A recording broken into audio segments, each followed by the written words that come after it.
Boa noite! Mais um No Ar com Gia Fonseca aqui pelo VRT Channel. E eu gostaria muito de agradecer a todos por terem nos acompanhado no último ano. Muito obrigada pela audiência, muito feliz. Bom, hoje eu trouxe um assunto que está aí muito em pauta ultimamente, né? Que é TDAH. Muitas pessoas estão assim, nossa, mas teve um aumento de diagnóstico, né, de TDAH, de crianças com autismo. Afinal, o que é o TDAH? Como diagnosticar? Quais são os mitos, as verdades? Afinal, eu devo procurar o médico? Quando eu devo procurar o médico? Bom, com tanta dúvida, claro que eu convidei um especialista no assunto, Dr. Marcos Oliveira. Ele é neurologista da cidade de Passos, Minas Gerais, e ele vai falar um pouquinho sobre esse assunto aí que correu tanto nas mídias ultimamente. Que bom, né, que a gente está podendo ter mais informações, e vai também revelar alguns mitos e verdades. Então, não saia daí, porque esse papo tá, ó, imperdível.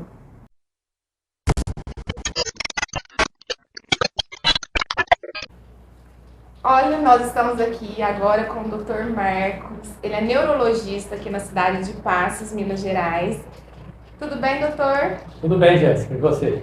Tudo ótimo. Olha, a gente trouxe um assunto que eu acho que hoje está se falando muito, né? Que é sobre o TDAH. Sim. E surgem muitas dúvidas, muitas mentiras também, né? Sobre o TDAH em si. E aí a gente vai pegar essas dúvidas, vou perguntar para o senhor e aí a gente vai desvendando esses mitos e verdades, pode ser? Vamos lá. Então vamos lá. Bom, na verdade, o que é o TDAH? Jéssica, o TDAH é um transtorno que a gente chama de transtorno do déficit de atenção e hiperatividade. É praticamente a associação de duas patologias, né? Você tem uma pessoa, às vezes, que tem hiperatividade, e você tem uma pessoa, às vezes, que tem déficit de atenção. Uhum. E você pode ter pessoas, que é a maioria, que tem a associação dos dois. Tanto o transtorno de déficit de atenção, quanto a hiperatividade.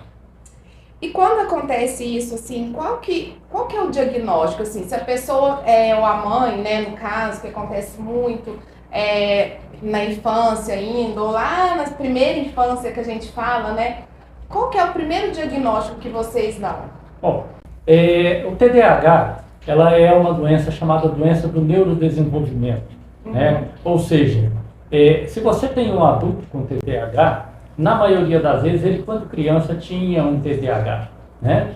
Então, lá na infância, o diagnóstico quanto precoce, melhor é, né? Então, lá na infância você vai ter a chamada criança que vive no mundo da lua, né? Que é aquela criança que é desatenta, que ela não presta atenção, que a mãe chama e às vezes não responde. Isso é, apesar de ser comum na infância, né? Isso é muito comum para criança, né? Principalmente com o uso das telas, etc, né?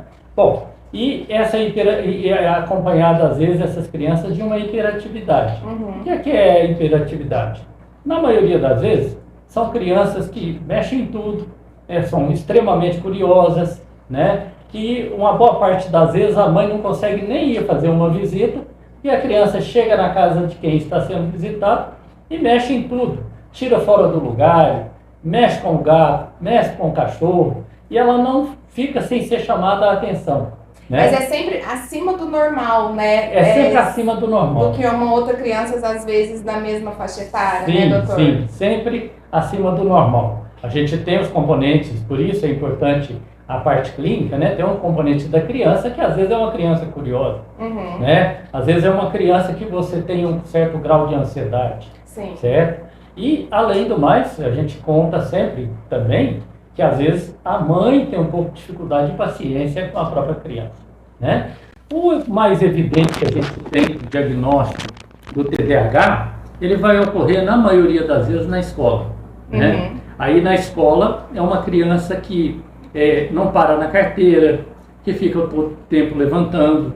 Se passa uma formiguinha, ela acompanha. Se cai um lápis, ela para de fazer uma atividade e vai prestar atenção naquele bagulho. Qualquer coisa, ela dispersa, né? Ela fica dispersa por qualquer outro tipo de movimento ao seu redor, mais ou menos. Isso porque, só para a gente entender um pouquinho, no sistema cerebral da gente, a gente tem duas vias. Uma que é chamada top-down e outra que é chamada bottom-up. O top-down, o que é? Aquela que a gente vasculha o ambiente, quando eu estou procurando, por exemplo, um objeto, né? E a bottom-up é aquela que, de repente, eu estou andando e aparece um objeto, aí me chama a atenção. A criança que tem um TDAH, na maioria das vezes, ela tem um predomínio do bottom-up. Então, tudo chama a atenção.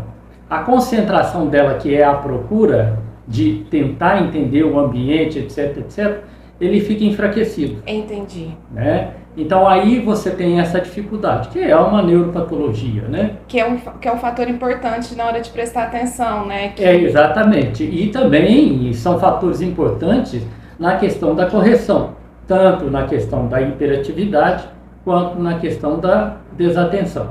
Né? E assim, se a criança, por exemplo, às vezes o pai e a mãe, a gente sabe que hoje em dia é muito corrido, né?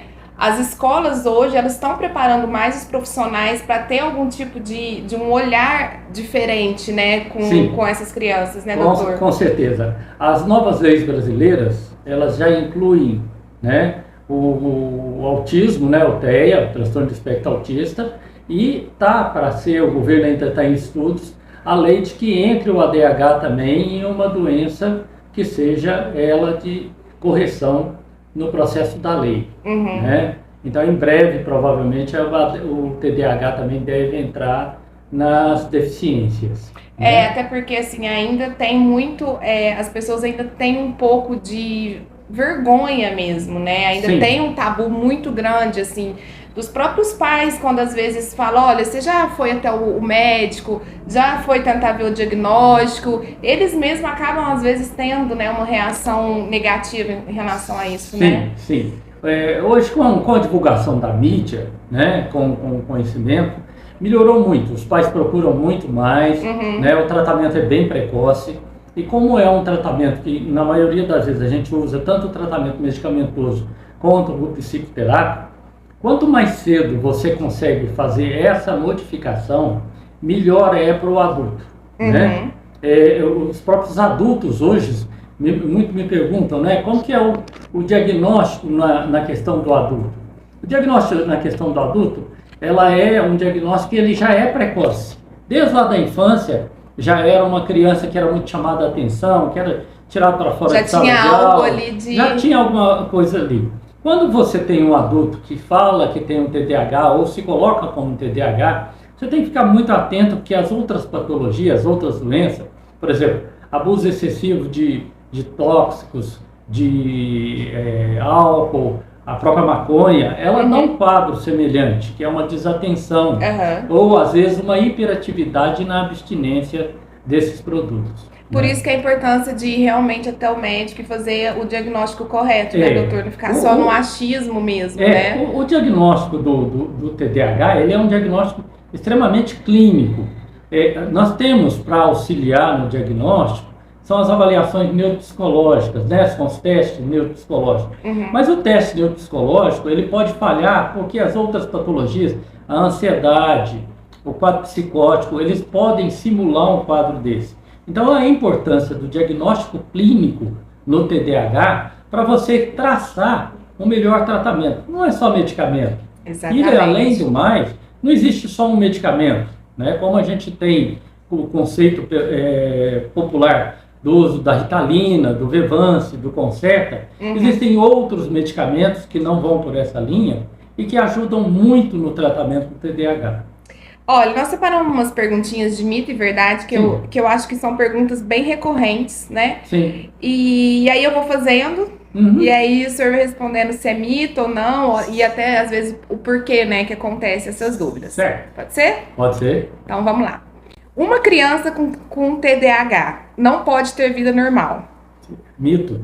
Uma criança com TDAH, se é bem acompanhada, é uma criança que vai ter uma vida normal. Hoje em dia, tanto na questão da psicoterapia quanto da medicação, é possível ter essa criança no âmbito escolar sem a menor dificuldade.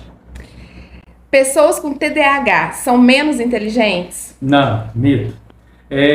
As crianças com TDAH, na maioria das vezes, tem o teste do QI, é bom e às vezes até elevado, porque são crianças muito curiosas e se dedicam muito, às vezes, a um processo só. Eu ia até comentar sobre isso. Eu já ouvi muito falar que tem muita criança autista, né, com TDAH, que tem, às vezes, um QI a inteligência até mais elevada que as outras, né? Bem mais elevado, né? Exatamente. Bom, aqui tá falando, nem sempre o diagnóstico de TDAH é feito rapidamente. Não, é exatamente porque quando você vai fazer o diagnóstico de TDAH, você tem que pensar em 3 ambientes, na maioria das vezes, né? Se você tem a casa, o ambiente da casa, o ambiente escolar ou o ambiente de trabalho, quando a pessoa já trabalha. Então você tem que fazer um apanhado geral, não só com o paciente, assim como os familiares, professores, para poder se fechar um diagnóstico com mais certeza e direcionar melhor o tratamento. Por isso que a gente não pode ter pressa, né? Não para achar a Senão resposta. Nós vamos estar na hiperatividade. Exatamente. O TDAH, ele pode surgir em qualquer fase da vida? Não, é mito. Porque o TDAH ele surge lá na infância, ou seja, é a doença do neurodesenvolvimento. Quando você pega um adulto e fala que começou a ter TDAH, aí a gente tem que investigar para outras patologias. Na maioria das vezes, ou ele já tinha o TDAH, ou ele tem uma outra patologia. Tanto que assim, tem pessoas que falam assim, nossa, mas agora tá um boom, né? Parece que teve um aumento.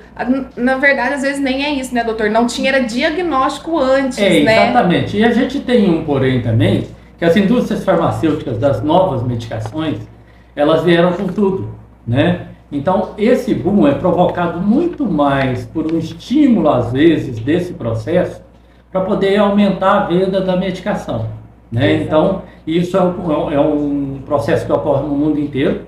E há uma deturpação também do uso dessas medicações. Hoje em dia, a gente tem o uso de 30% dessas medicações como efeito de êxtase, né? Em termos do pessoal mais jovem que vão para baladas. Né? Exatamente, faz o uso do medicamento completamente errado, distorcido, Exatamente. Né, doutor? Viu? Que é uma coisa muito grave. E é uma polêmica, né? Tem pessoas que falam assim que hoje primeiro se cria o remédio e depois... o processo da indústria farmacêutica, às vezes ele cria primeiro a doença. Isso, cria a primeira doença e depois vem exatamente e lança o remédio. Exatamente. Bom, o tratamento do TDAH em adultos não produz efeitos. Isso é um mito. O tratamento no adulto ele tem um bom efeito também, assim como na infância. A resposta é muito boa, né? Você tem que saber qual o medicamento ou qual o tratamento mais aconselhável, né? Uhum. E isso é que eu sempre coloco, que a psicoterapia, juntamente com a medicação adequada, ela vai ter um efeito muito bom, que seja para a hiperatividade ou para o déficit de atenção. Quanto antes o TDAH for diagnosticado, melhor para a criança. Sim, com certeza. Quando você tem um diagnóstico precoce, bem lá no início da infância, a condição do tratamento da psicoterapia, ela vai moldar a criança de uma forma melhor. E a resposta à medicação, às vezes, você consegue deixar a criança na vida adolescente e adulto sem a própria medicação, só com a terapia. Isso vale para tudo, né? Vale para tudo, para todas as doenças, principalmente as doenças do neurodesenvolvimento. Por isso que que vocês sempre falam, automedicação sempre é o pior caminho. É o pior caminho. Exatamente. Outras doenças podem estar associadas ao TDAH? Sim, existem as chamadas comorbidades. O que são essas doenças comorbidades? Nós temos o TDAH e você pode ter o transtorno de ansiedade, né, que é o transtorno de ansiedade generalizado. Você pode ter o TOC, né, que é o transtorno obsessivo compulsivo, que é a realização de um processo só o tempo todo, né?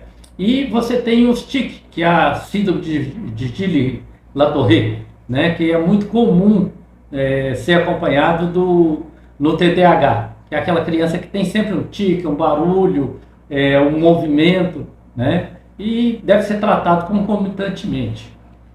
Os sintomas do TDAH, eles desaparecem no final da adolescência? Não, os sintomas não desaparecem. O que ocorre é que você vai diminuindo e com a vida adulta, principalmente, você consegue encobrir um pouco esses processos, né? Mas é uma pessoa que tem que ter um certo acompanhamento, que seja medicamentoso ou do ponto de vista psicoterápico, para poder ir trabalhando na vida, principalmente na questão social e do trabalho. Vai controlar, né, Vai ser controlado. Vai ser controlado para ter uma vida tranquilamente normal. Normal. Né? Certo. Só o tratamento com medicamentos é suficiente? Não. O tratamento medicamentoso, ele é um dos tratamentos. Mas você também, com o tratamento da psicoterapia, principalmente, né, o acompanhamento psicológico, às vezes você tem necessidade de uma terapia ocupacional, né, tudo isso vai poder colaborar, né, é um tratamento multidisciplinar que a gente tem no TDAH. Doutor, para a gente estar finalizando, eu queria que o senhor deixasse uma mensagem. Eu até esses dias eu escutei um podcast falando sobre esse assunto que eu achei muito legal. Que quando a mãe ou o pai, né, a pessoa recebe que o seu filho, né, o seu parente é diagnosticado com TDAH, a pessoa ela tem que enxergar isso não como uma sentença, né? Que às vezes a pessoa leva isso, nossa, é uma sentença de vida. Não, né, doutor? Sim. É importante a gente ter um diagnóstico. Porque aí você vai ter esse diagnóstico mostrando que aquela criança que você achava que era incomodativa, que atrapalhava, que era um incômodo lá na sala de aula, que era expulso, na verdade é um processo que é uma doença. E essa doença sendo tratada, como eu disse, lá no início da infância, você vai ter um bom prognóstico, uma boa evolução e uma convivência normal. E isso a criança vai agradecer aos pais pelo diagnóstico e pelo tratamento, né? Quando forem adultos, você vai verificar que isso funcionou, né? Então vale a pena sim, isso não é nenhuma vergonha ou uma culpa dos pais, que seja nesse sentido. Não existe culpa nesses casos. Não existem culpados, né? Não existe culpado. E existe sim o tratamento, que tem eficiência. Eu acho que é isso, né? Eu acho que a gente tem, cada vez mais tem mais informações hoje, né? Eu acho que isso é muito válido, né? Sim. Quanto mais a gente e o acesso ao diagnóstico. Né? Exatamente. Quanto mais a gente falar sobre. Sim. Né? Isso é importante e também ser claro com os próprios filhos, né? Sobre os problemas que eles têm, as dificuldades, né? E que ser certinho ou quietinho não significa que seja o mais correto, né? As crianças que têm o TDAH, eles têm sua função social também. E no próprio trabalho, né? São pessoas, às vezes, que os grupos de trabalho, às vezes, acham bons, porque eles resolvem. Eles são rápidos, né? Então, isso ajuda também. Para concluir, veio uma pergunta aqui na minha cabeça, assim, sim, bem básica, mas qual que é o papel do neurologista, o papel principal na hora do diagnóstico do TDAH? Olha, o diagnóstico do TDAH, ele tem que ser fechado por uma parte médica. Ele tem auxílio dos métodos, né, a neuropsicóloga, né, todos esses métodos, eles vão ajudar no diagnóstico, mas o diagnóstico é fechado pelo neurologista, principalmente se for da criança, o que tem a função neuropediátrica, se for no adulto, né, o que tenha o conhecimento sobre isso, por exemplo, o neuropsiquiatra, né? Então, esse diagnóstico, ele tem que ser fechado pelo médico. Por quê? A prescrição da medicação, que seja ou a indicação de terapia, ela tem que partir de um profissional dessa área, né? Porque são medicamentos extremamente controlados. A gente utiliza, por exemplo, a Ritalina, o Vevança, o Concerta, né? Que são medicamentos que a gente utiliza um receituário chamado receituário A, né? Que são medicamentos que, fora desse uso, igual eu disse, são extremamente perigosos no sentido do uso indiscriminado por outras vias. Né? Inclusive de emagrecimento. Exatamente. Muito triste. Bom, obrigada. Gostaria de agradecer. Espero que a gente, né, possa ter levado o pessoal um pouco. Eu que agradeço a todos vocês né? E a Jéssica, muito obrigado pela oportunidade. A gente vai deixar a rede social, né, doutora, aqui. Sim, se quiserem mandar perguntas. Alguma pergunta pode encaminhar. Ou algum outro, ou quiser também, às vezes, falar algum outro assunto, né, na parte da neurologia, e aí a gente espera a gente poder estar gravando. Sim, outros vídeos para vocês. Então é isso, muito obrigada. Obrigado, viu? Obrigado, Jéssica.